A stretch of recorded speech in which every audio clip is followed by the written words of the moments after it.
अलवर जिले के कटुमर थाना इलाके में एक दलित नाबालिग बच्ची से सामूहिक दुष्कर्म का मामला सामने आया। आरोपियों ने लड़की को बहला फुसलाकर उसके साथ ज़बरदस्ती दुष्कर्म किया। दुष्कर्म के बाद उसे बेहोशी की हालत में गांव के बाहर पटक गए। जब बच्ची को होश आया तो वह घर पहुंची और उसने अपने माता पिता को बताया कि किस तरह से उसके ननिहाल में रहने वाला भावेश उर्फ सौरभ उसे ले गया था, जहां उसने अपने 4 दोस्तों के साथ मिलकर एक कमरे में दुष्कर्म की घटना को अंजाम दिया। वह रोती बिलखती रही, लेकिन किसी ने उसकी एक नहीं सुनी। आरोपियों ने उसके साथ ज़बरदस्ती की। उसे इस घटना के बारे में किसी को बताने पर जान से मारने की धमकी भी दी। घटना के बाद पीड़िता और उसके परिजनों ने कटुमर थाना में मुकदमा दर्ज करा दिया। नामजद मुकदमा दर्ज होने के बावजूद पुलिस ने किसी को गिरफ्तार नहीं किया। यहाँ की पुलिस इस पूरे मामले को टालमटोल करने और पूरे मामले में ढिलाई बरत रही थी। जब परिजनों ने इसकी गुहार राजस्थान के मुख्यमंत्री भजनलाल शर्मा से लगाई, भीम आर्मी के लोगों ने कटुमर थाने का घेराव किया। उसके बाद मुख्यमंत्री के निर्देश पर इस मामले में पुलिस ने सख्ती बरती और 4 में से एक आरोपी रामवीर गुर्जर को गिरफ्तार किया। रामवीर गुर्जर की गिरफ्तारी के बाद पुलिस को यह लग गया कि इस मामले में आरोपी आपस में सभी दोस्त है और इनमें से मुख्य आरोपी सौरभ उर्फ भावेश है, जो लड़की के ननिहाल का होने के कारण उसका परिचित था और इसी विश्वास के चलते लड़की उसके साथ चली गई। लड़की को ये भरोसा नहीं था कि जो उसके ननिहाल का है वो उसके साथ इस तरह करेगा। भावेश उर्फ सौरभ ने पहले नाबालिग बच्ची के साथ दुष्कर्म की घटना को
भावेश उर्फ सौरभ, जिसका काम सरहद की रक्षा करना है, बहन बेटियों की रक्षा करना है, उसी सरहद और बहन बेटियों की रक्षा करने वाले दरिंदे ने एक नाबालिग बच्ची को न केवल अपना शिकार बनाया बल्कि अपने दोस्तों को भी उस पर परोसा और उसके साथ गैंगरेप जैसी घिनौने कृत्य को अंजाम दिया।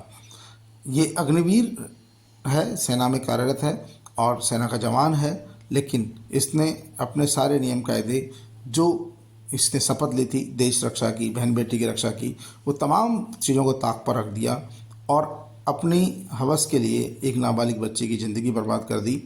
न केवल खुद ने उसकी ज़िंदगी बर्बाद की बल्कि उस बच्ची को अपने दोस्तों को भी परोस दिया।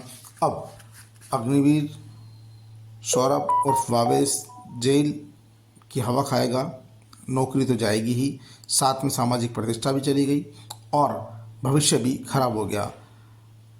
युवाओं को कम से कम इस तरह की घटनाओं से बचना चाहिए और आजकल इस तरह की घटनाएं ज़्यादा हो गई है जहां एक युवक किसी युवती से सामान्य तरीके से दोस्ती गांठता है और फिर वो अपने दोस्तों के साथ उस अपनी दोस्त को परोस देता है। यहाँ भी कुछ मामला इसी तरह का नज़र आएगा क्योंकि लड़की सौरभ को पहले से जानती थी, इसका मतलब वो उसको उसकी परिचित थी लेकिन वो उससे प्यार नहीं करती थी, ऐसा उसके परिजनों ने बताया, लड़की ने खुद ने बताया। वो परिचित थी सामान्य क्योंकि ननिहाल पक्ष का था और वो इसी विश्वास पर उसके साथ चली गई, लेकिन उसे भरोसा नहीं था कि जिस व्यक्ति के साथ जिसके ऊपर भरोसा करके वो जा रही है वही दरिंदा निकलेगा और वही खुद ही नहीं अपने दोस्तों के साथ भी दुष्कर्म जैसी घटना को